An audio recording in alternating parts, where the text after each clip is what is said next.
After months of speculation and quiet comments about his future plans, Governor J.B. Pritzker will announce his campaign for a third term later this week. Our political reporter, Tamon Bradley, is here with the story. Not entirely unexpected, right? No, we definitely expected this, Patrick and Dina. The invitations have gone out. Governor Pritzker's political shop is inviting people to his 2026 campaign kickoff, even as 2028 hangs over everything. The most dominant figure in Illinois politics wants to stick around a while longer. Sources tell WGN-TV J.B. Pritzker is organizing events in Chicago and downstate to kick off his campaign for a third term. The primary is next March, the general election November of next year. Illinois has never had a Democratic governor win for a third term, so this would be a first. That said, Republicans have done it with, of course, the famous Big Jim Thompson. The announcement addresses Pritzker's short-term future, while questions about his national ambitions linger.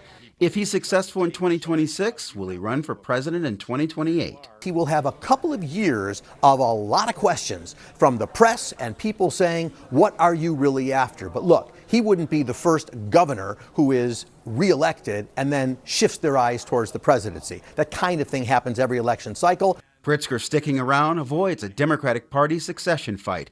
The billionaire heir to the Hyatt hotel fortune has pumped at least $350 million of his own money into his and other campaigns in Illinois. We have a record of getting big things done for the people of Illinois. The Lieutenant Governor, Juliana Stratton, will not be joining Pritzker seeking a third term. She's running in the Democratic primary for U.S. Senate, where national topics are on her mind.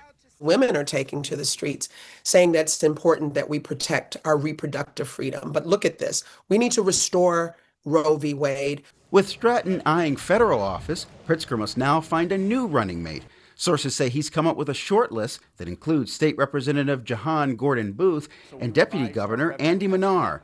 But Pritzker is not expected to name his pick this week. Whatever he decides to announce, leave that up to him. But all I can speak to is our partnership, which was, and has and continues to be a partnership of deep mutual respect. I love working alongside of him, and I can say that he is the best governor in the United States. The Pritzker campaign has not responded to a request for comment. Dina, Patrick. All right, well, we'll learn soon enough. Thank you, Tamon.